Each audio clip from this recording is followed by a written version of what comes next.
About Carnatic Wars.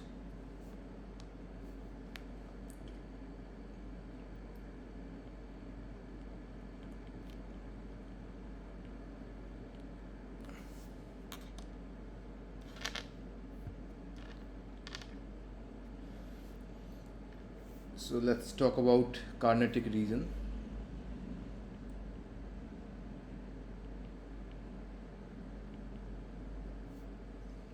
It's coastal Tamil Nadu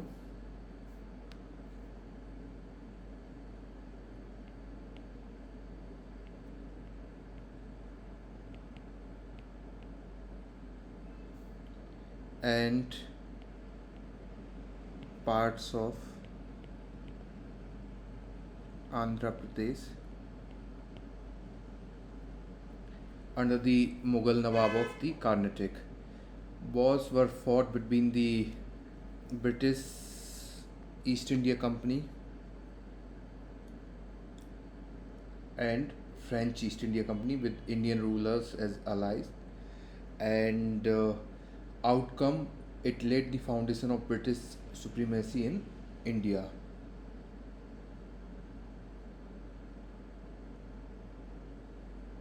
So there were three Carnatic wars.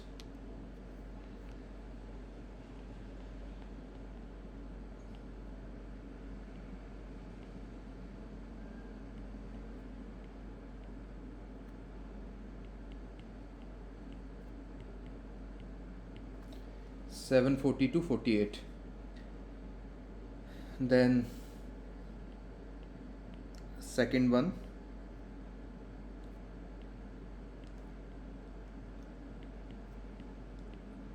who is going to tell me about second one?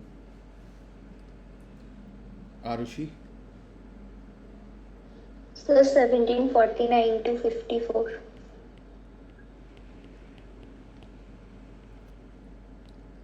And third one,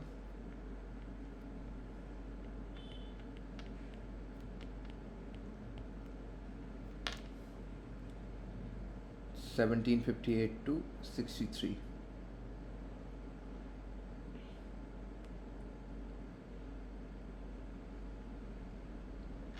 So let's talk about first.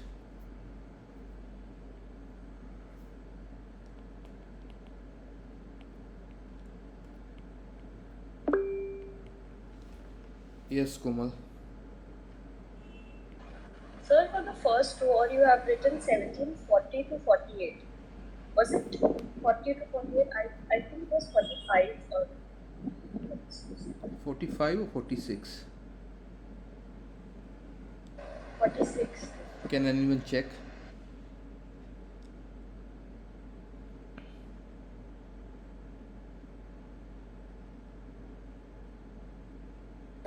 Let's say it was 46. Gyandeep, can you just confirm? It's 45 or 46?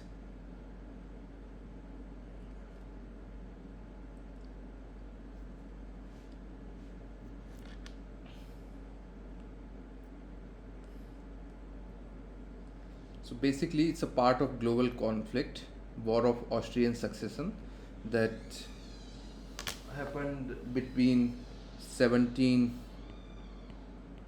that started around 1740 and ended in 1748.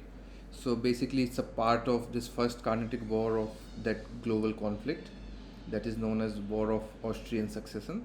And in India, French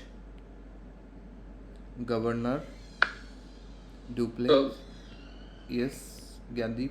sir, on the duration of the war, so different sources, different answers. We can broadly say it was between 1740 to 46 or 48.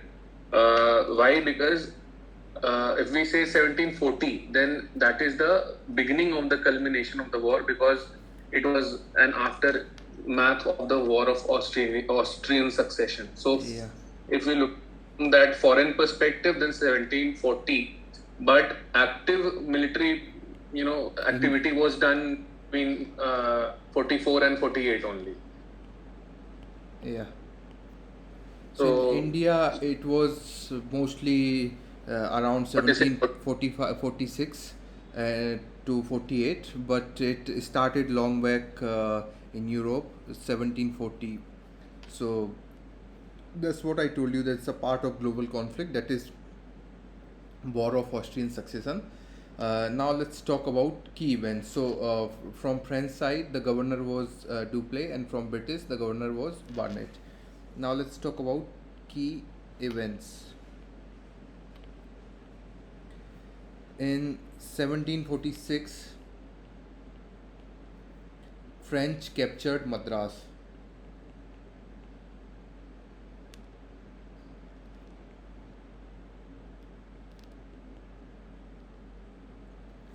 From whom? Arushi.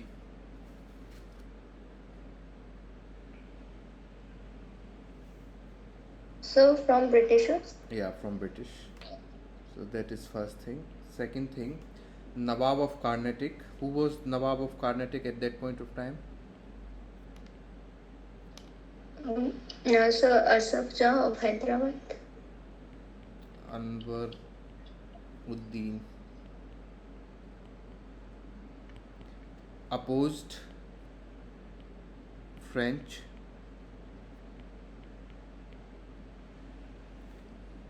and defeated at Battle of Saint Thome by small French forces. Okay, so this Nawab of Carnatic, he opposed French and he was defeated at Battle of Saint Thome or Tome, 1746 by small French force. Then French proved European trained armies are much better than Indian armies. All right. Then Treaty of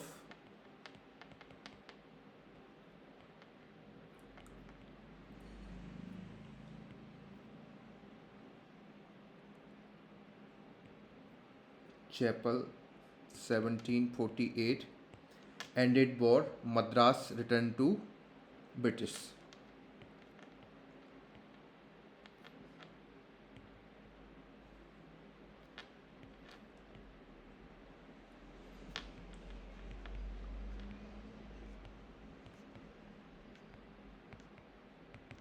So this war is ended by Treaty of Aix-la-Chapelle or Aix-la-Chapelle, 1748. It ended war and Madras was returned to British. Now if we talk about the significance, then French prestige rose and it showed Indian rulers that European had superior military discipline. Now let's talk about Second Carnatic War.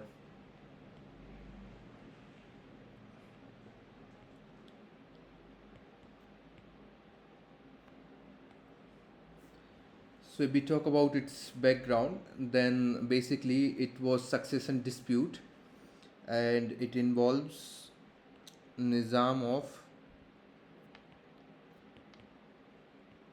Hyderabad,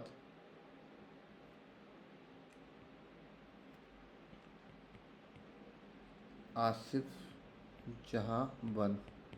So he died actually in the war of succession.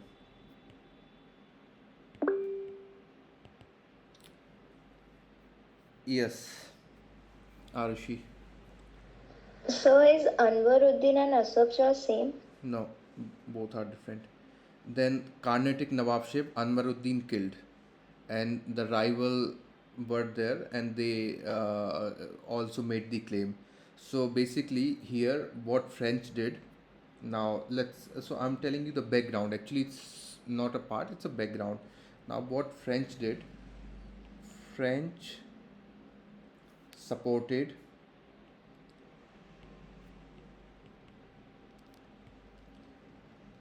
Chanda Sahib for Carnatic region.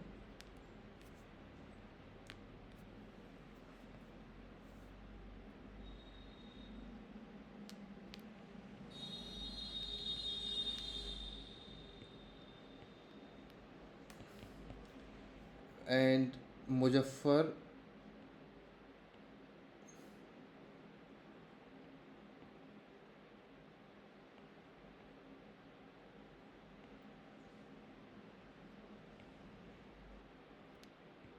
Jung for Hyderabad.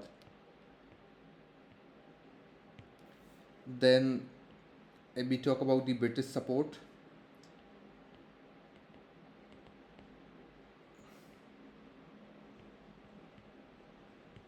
British supported Muhammad Ali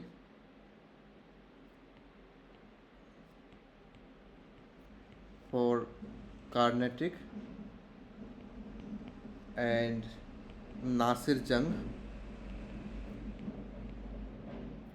for Hyderabad.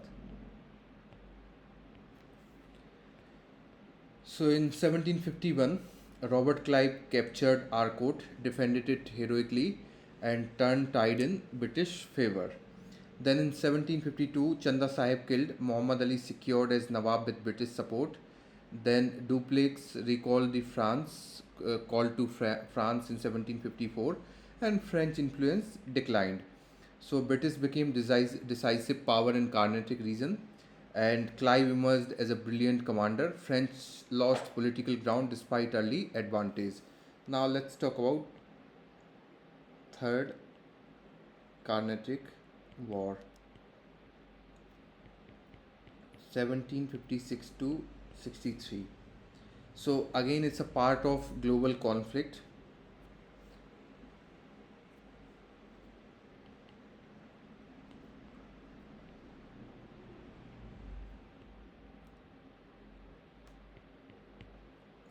7 Years War.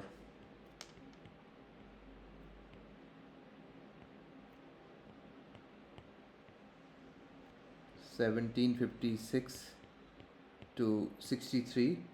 British versus, who was the other party? French. Yeah, British versus French across the world. In 1758, French General Count de Lally captured Fort Saint David. Then British under Sir Eyre Coote defeated French at Battle of Vandivash, 1760. It was a decisive battle. Then 1761, British captured Pondicherry and French lost main base. Then in 1763, Treaty of Paris, French factories restored Pondicherry, Chandranagore, etc. But French could only trade, no military ambition allowed. So basically, British supremacy in South India established, French confined to a minor trading role. It marked the beginning of British political dominance in India. All right, so that's all about these three Carnatic War. Anyone who wants to add anything?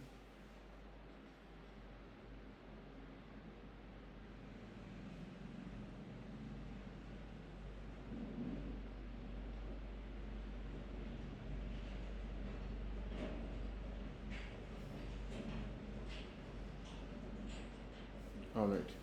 Now let's talk about police system in modern India.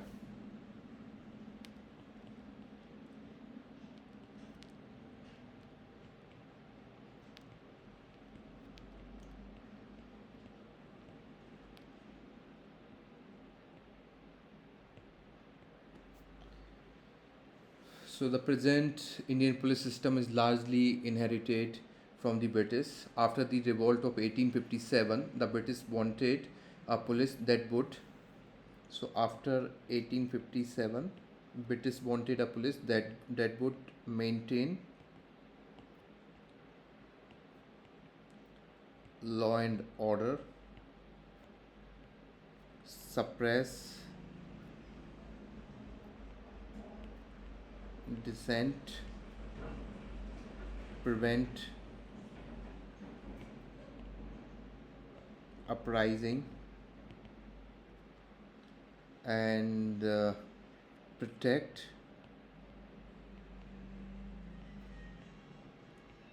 colonial interest,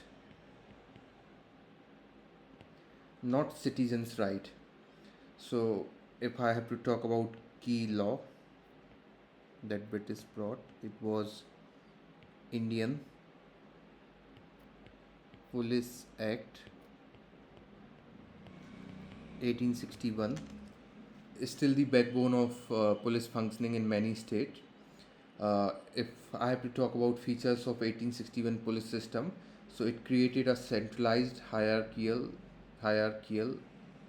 structure, and then it control based in the its control vested in the executive, that is district magistrate, British ICS officer.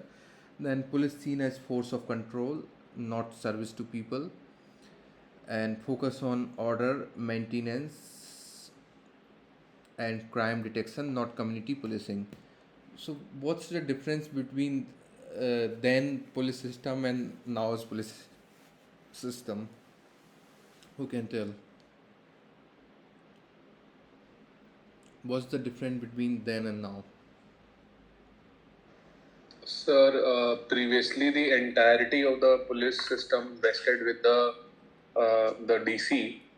Today we have a separate, an entirely separate machinery which implements this policing part with a separate line of officers we have today called IPS officers. Mainly SPs, and then at senior level DGPs, IGs, etc. But there are at times, at most times, there is a certain level of interaction between the administrative and the policing machinery, especially let's say during festivals, especially in our area, Bihar, Jharkhand, UP, etc. Let's say there's a festival which is having some sensitive processions, etc. Then the police and the DC, they will work together to ensure law and order is in place. All right. So But I have told you one more thing, that police seen as force of control, not service to people. So is there any change or is still the same notion? sir, broadly, there is some level of change, but not it's not completely changed. There is some level of service to people. At times they will register FIRs, at times they will not. But practical reality is that even today they only serve their masters with barely any true connection with people's interests. Yes, exactly. And it's mostly today also it's seen as force of control rather than service to the people. All right. So now let's talk about evolution after independence.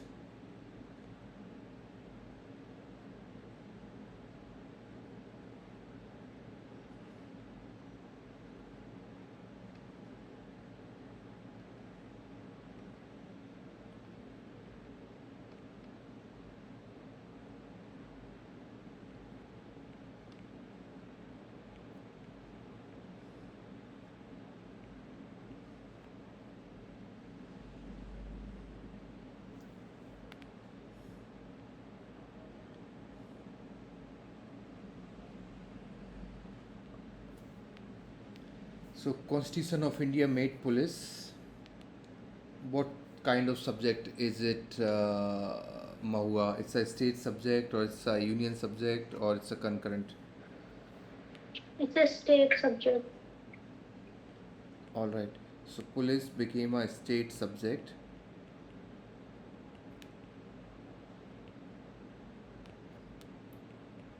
List 2, 7th schedule of Indian Constitution. However, central government maintains central police force like CRPF,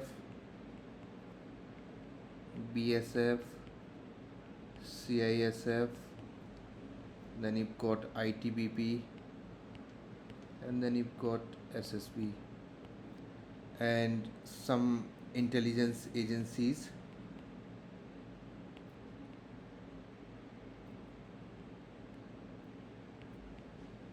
So police is a state subject, but these are under the command of central government. So intelligence agencies are Intelligence Bureau (IB), then you've got RAW, RA, Research and Analysis Wing, then CBI, Central Bureau Investigation, and then National Investigation Agency, NIA. So, if we talk about judicial oversight, so Article 22 of the Indian Constitution safeguards against arbitrary arrest.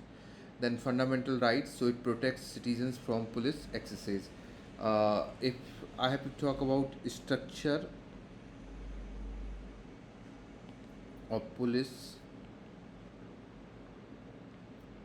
in modern India, then union level, Ministry of Home Affairs, Home Affairs,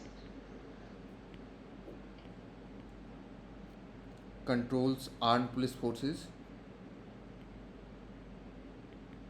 So armed police forces means CRPF, BSF, CISF, ITBP, and agencies like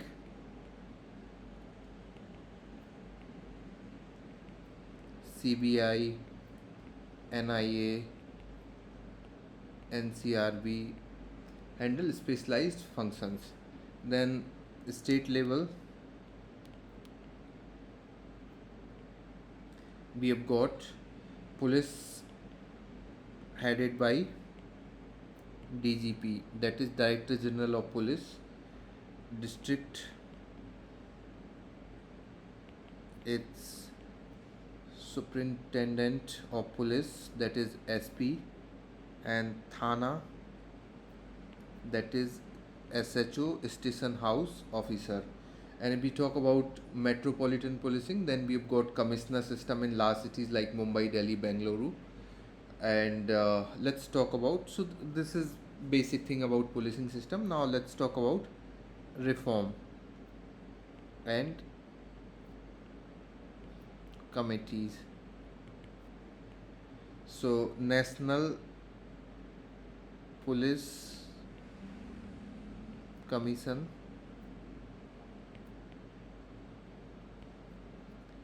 1977 to 81.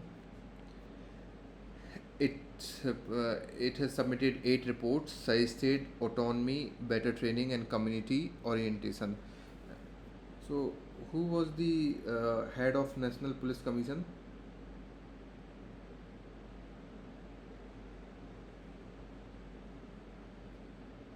Anybody?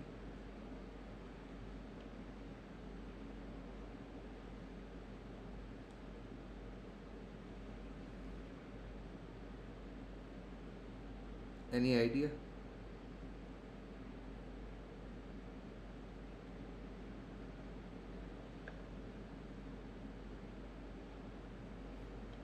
So basically, Sri C.V. Narasimhan, he took over as member secretary of the commission, but you'll have to see. So just check it, and so this National Police Commission, and then we have got. So basically, it was formed under the Morarji Desai government. Then we have got another committee called Rivero Committee, 1998. This committee recommended setting up Police Performance Accountability Commission in states and district complaint authority. Then we've got Prakash Singh case guidelines.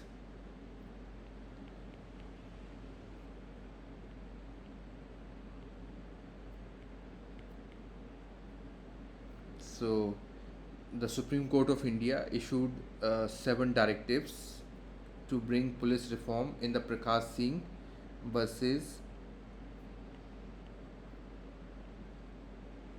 Union of India.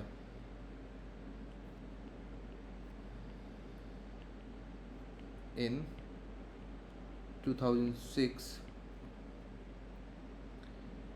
So these 7 directives included continuing a state security commission. So first one is continuing a state security commission.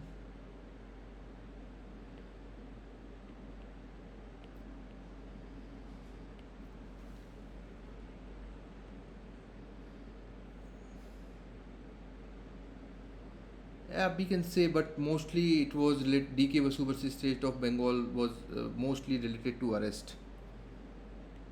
We can say that.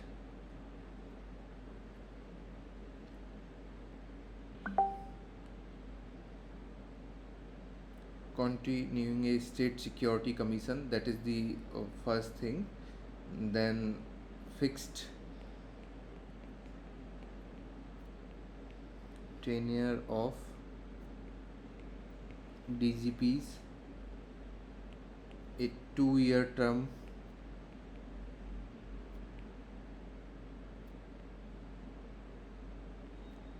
for SPs and SHOs.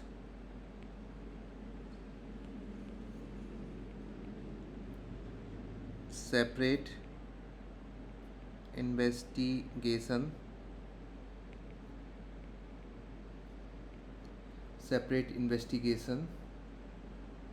and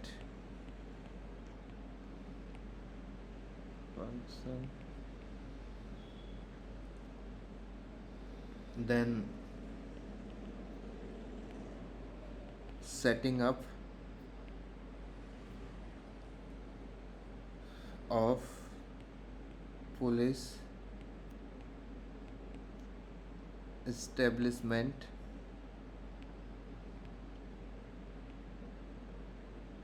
board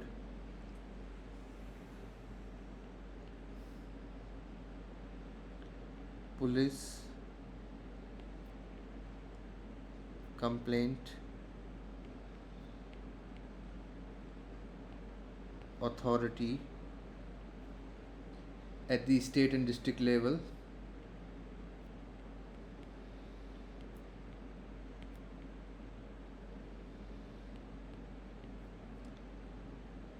And then National Security Commission.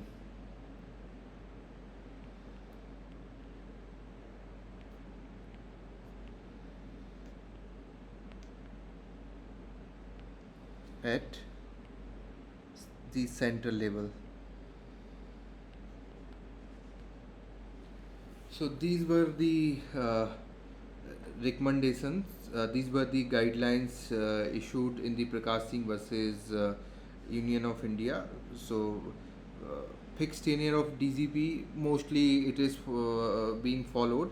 Then is there any police establishment board or state security commission? Separation of investigation from law and order. So I don't see it. This is not there.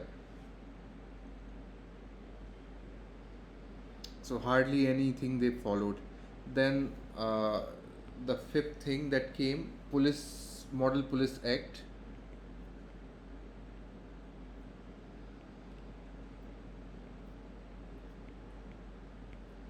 (2006), adhering largely to the precedent established by the Prakash Singh decision. The Model Police Act was framed by the Soli Sorabji Committee.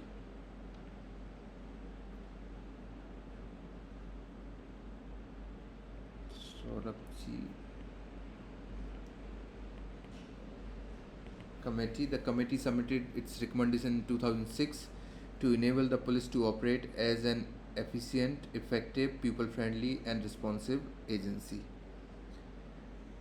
So these are the things, but hardly anything had happened. The police is still one of the most corrupt organization we see. And if we talk about the current challenges, then it's colonial mindset. It still prioritize rulers over people, as Gandhi you said.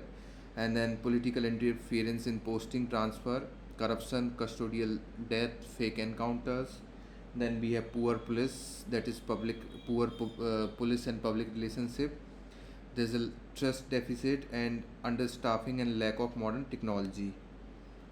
So, and a recent initiative, if I have to talk about, then it's Smart Policing 2014 Prime Minister's vision.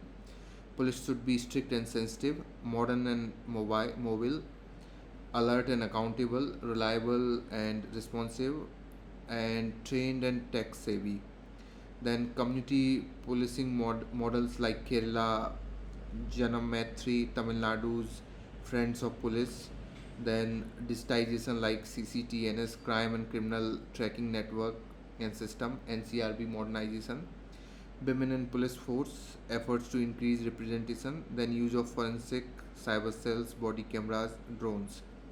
So these are few of a recent initiative that we see in policing, but still lot more to do. There is this term called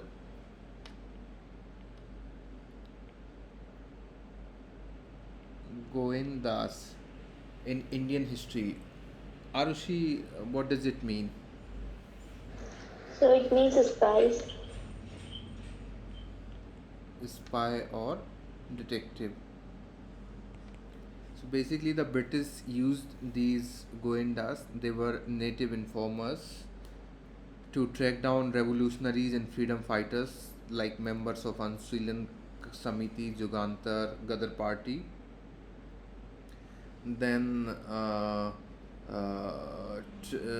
keep an eye on nationalist activities such as secret meetings, arms smuggling, and underground newspaper. In Bengal, the term became famous during the late 19th or early 20th century when the colonial intelligence department relied heavily on local goendas. Alright, so this is about goendas. Now, Carnatic War we have discussed. Now, let's talk about Brahmo Samaj we have already discussed, right? Raja Ram Mohan Roy we have discussed. Arya Samaj we have discussed. Then what else? Abolition of Sati. Did we discuss widow remarriage? Anyone? Yes, sir. Yes, sir. Alright. Marathas defeat by English also discussed, right?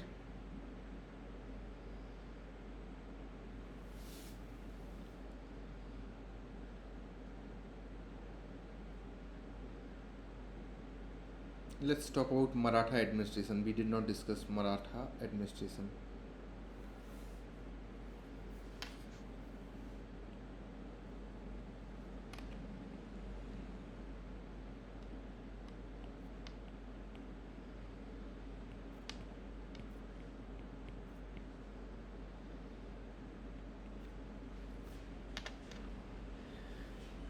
So the Maratha Empire rose under Shivaji.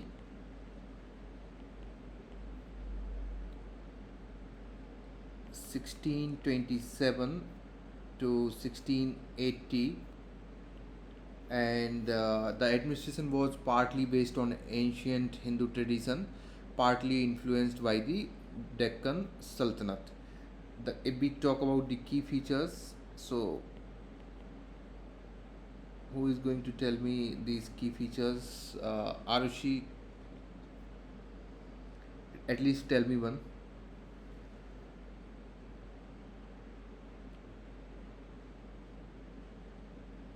Sir, key feature of Maratha Empire. Hmm.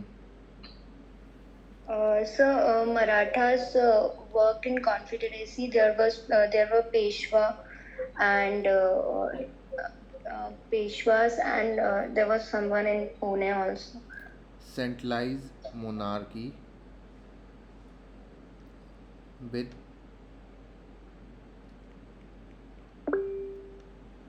local decentralization. Then they had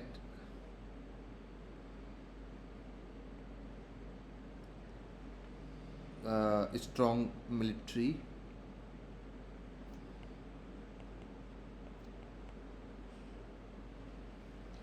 and uh, efficient revenue system.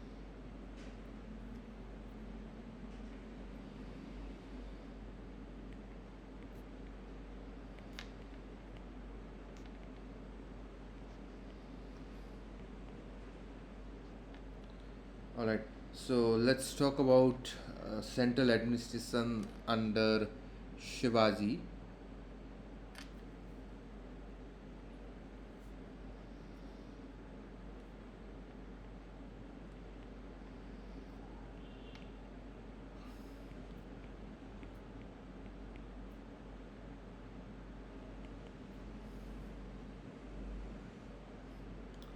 So king was basically supreme authority,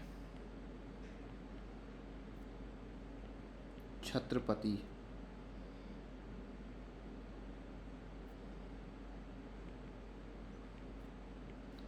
Supreme authority in civil, military, and judicial matter. He was assisted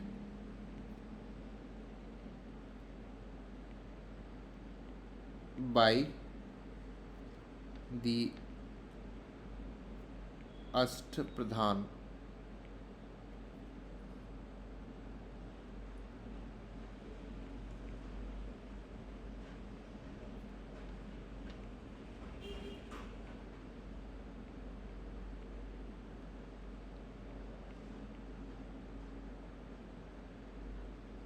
Council of 8 ministers.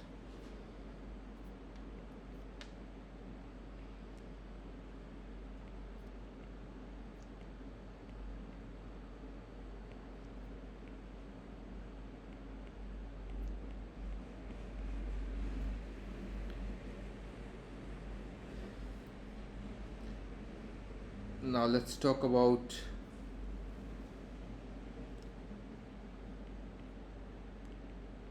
ministers, then office, and then function. So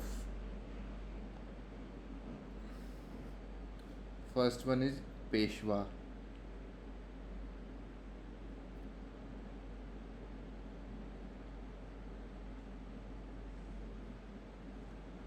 Office is Prime Minister.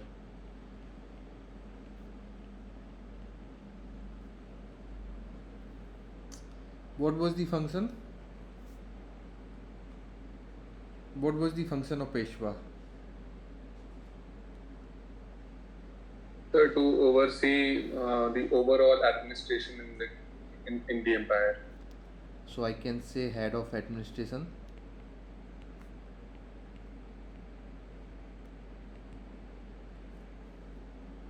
Head of administration and finance. Then later on he became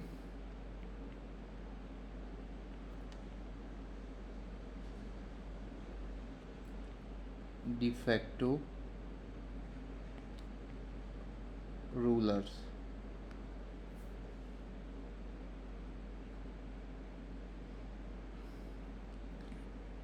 Second, Amatya or Majumdar.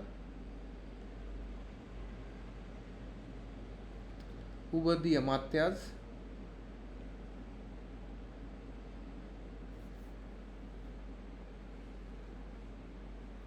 Arushi. Sir, like Arushi? So, finance minister. Yeah.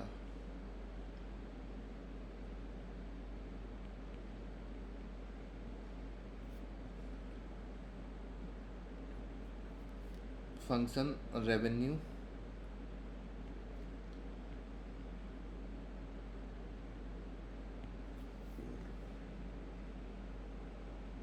and account.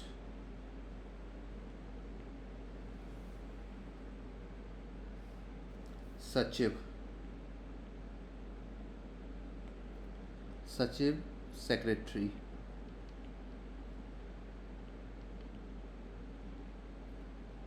Function. What was the function of Sachiv? To assist the Amatyas and the other machinery in the administration. Yeah, correspondence and then taking royal orders.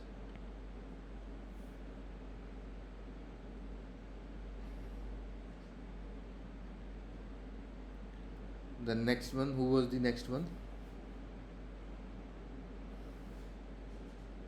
Senapati. Let first let's talk about Mantri. So who was Mantri? He was interior minister. He supervised a royal household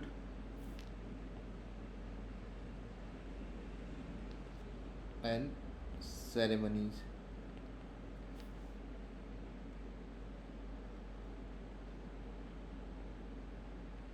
Senapati, who was Senapati?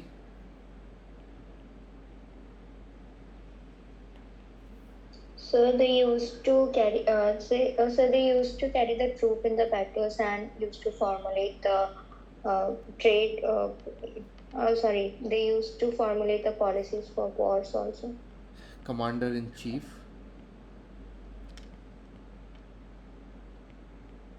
Army affairs. Then next, Sumant or Dabir. Who were Sumant or Dabir? Foreign minister.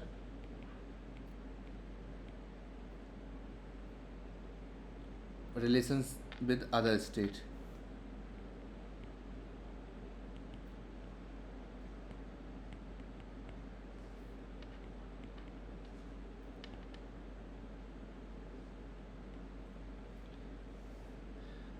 Then you got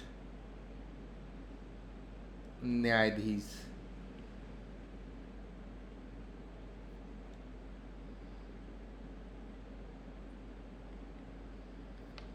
Nyayadhis, Chief Justice.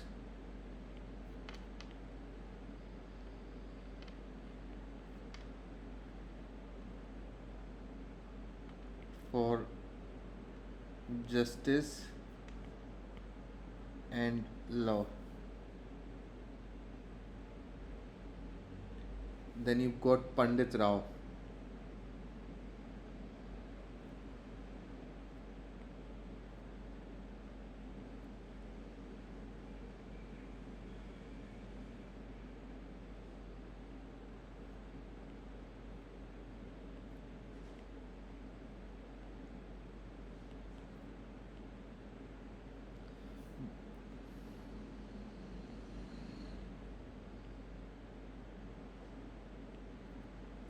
Ecclesiastical head. Religion, charity,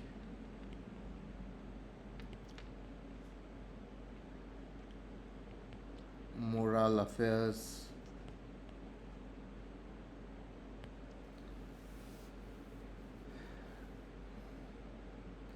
and under later rulers like Shahu, the Peshwa gained dominance and the Chhatrapati became more symbolic.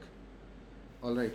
So these were the few things about the administration. So these are, how many are there?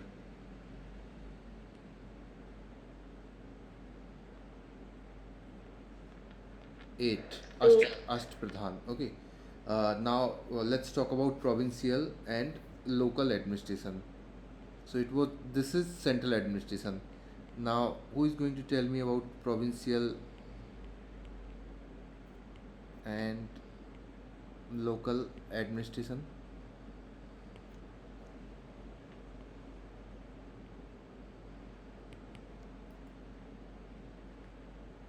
Prants. Prants means, prants means what? Provinces. Yeah. Now see, UPSC asks all these things and these people left. Okay. They don't want to listen. They think that these things are boring. But then the question will come and they'll forget. I can bet they'll forget. Headed by,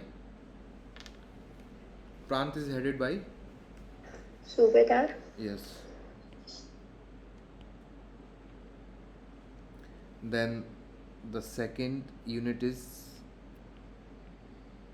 Taraf, Tarafs or Paragnas.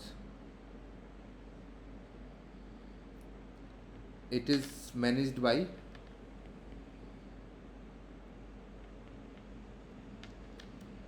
Paragnas managed by Desmukh.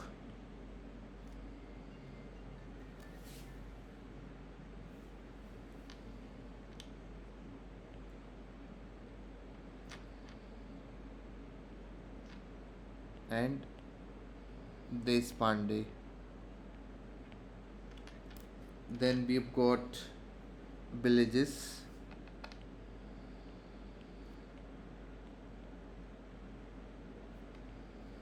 It's a basic unit led by Patil. Yes, Patil. Headman and Kulkarni,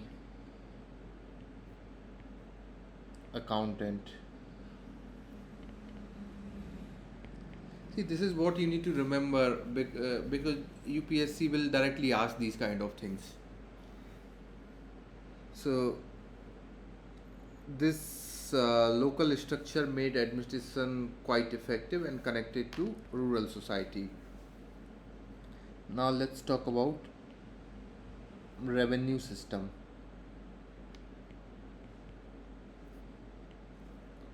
So it is inspired partly by, I'm saying partly, by Raja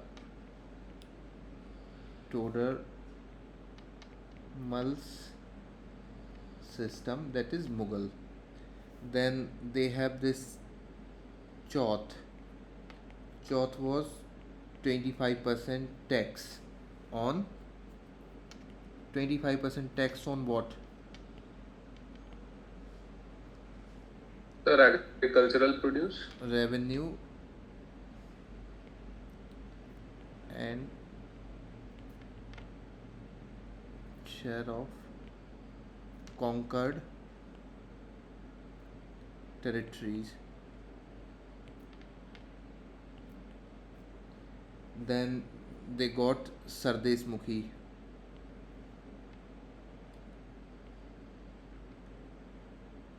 It's a 10% additional tax claimed as hereditary rights of Marathas. Then land revenue assessed based on land measurement and productivity. Collection supervised by village officer like Patil, Kulkarni. Then let's talk about military administration.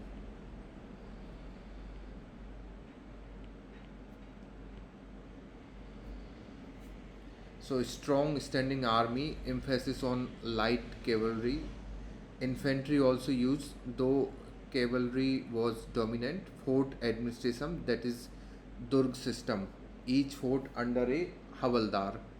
Then navy deployed by Shivaji, important against Siddhis, Portuguese, British. Then soldiers were paid in cash or land assignments. That is known as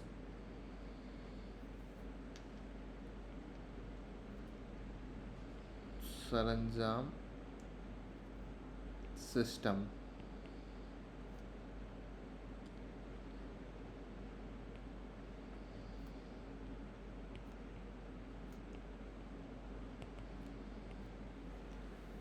Then let's talk about judicial system.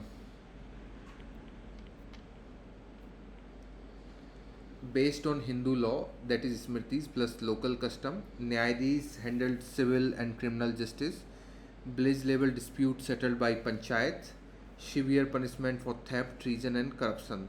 If we talk about society and religion, then Shivaji promoted tolerance, respected all religions. He promoted Sanskrit and Marathi in administration, encouraged local self government. Then let's talk about later Maratha administration. Peshwa. So Balaji Vishwanath.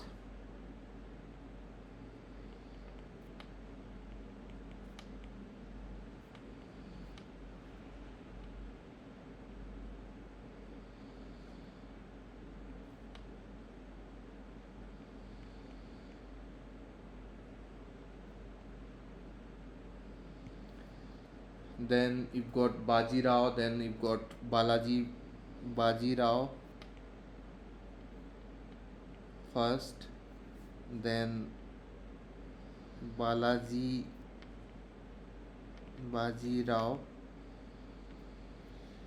So Peshwa were a real ruler based in Pune, and empire became confederacy. Chiefs like Holkars, that is in that they were in Indore, Sindhyas in Gwalior, Gaikwad in Baroda, Bhosles in Nagpur became semi-independent.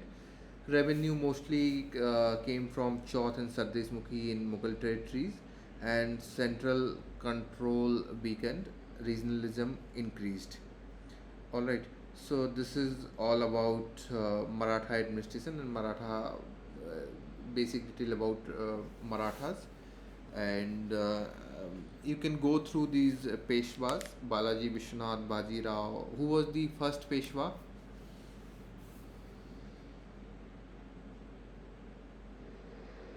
Balaji Vishwanath. Okay. And the last?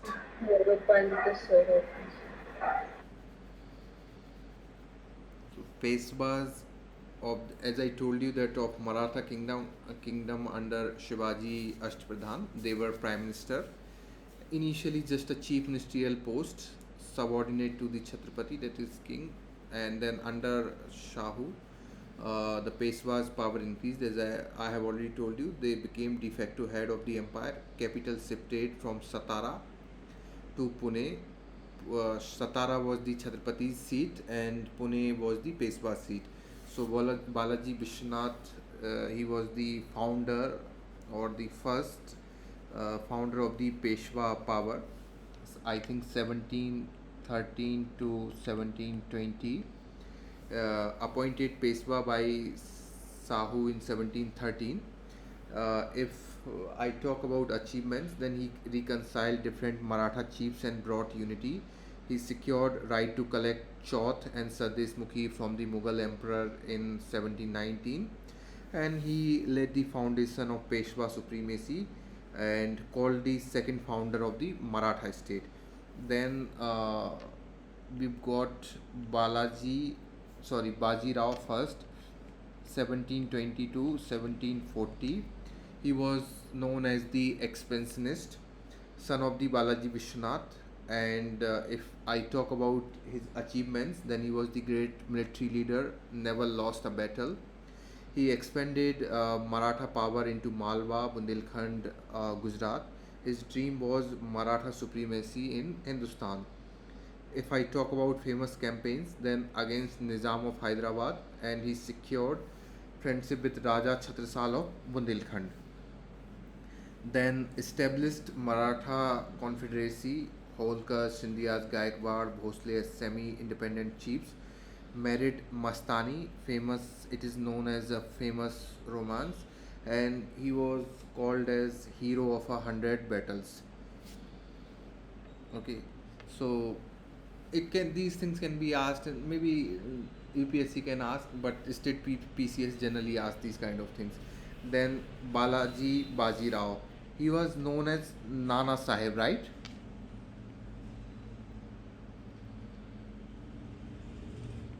Yes, sir. 1740. So he was the son of Bajirao first. You can remember like this. You need to remember first and second, then bit changes. Balaji Vishwanath, then Bajirao one, then Bajirao is name here, and this Balaji name. So it was taken from his father. So Balaji Bajirao. Bajirao is the father name. Uh, let's talk about Nana Sahib, the peak, and the Panipat. So if I talk about achievements, then Maratha Empire reached its zenith, extended from Indus to Odisha and from the Himalayas to the south. It became the most powerful Indian state in mid 18th century. It developed Pune as a political and cultural center. If I talk about the downfall, then obviously Marathas were defeated in the third battle of Panipat 1761 by Ahmad Shah Abdali.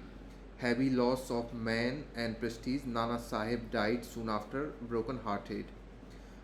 Then the next one was the Madhav Rao first, 1761 1772. He was known as the restorer. He was the young son of Nana Sahib, and he revived Maratha power after Panipat disaster, defeated Nizam, Hyder Ali Mysore, and maintained control in north and south. Efficient, disciplined, and able ruler. He considered the last great Peshwa. If I talk about later Peshwas, then it was basically in declining phase, 1880, 1772 to 1880s. Narayan Rao, then you've got Raghunath Rao, then you've got Savai Madhav Rao, then you've got Baji Rao too. He was the last Peshwa.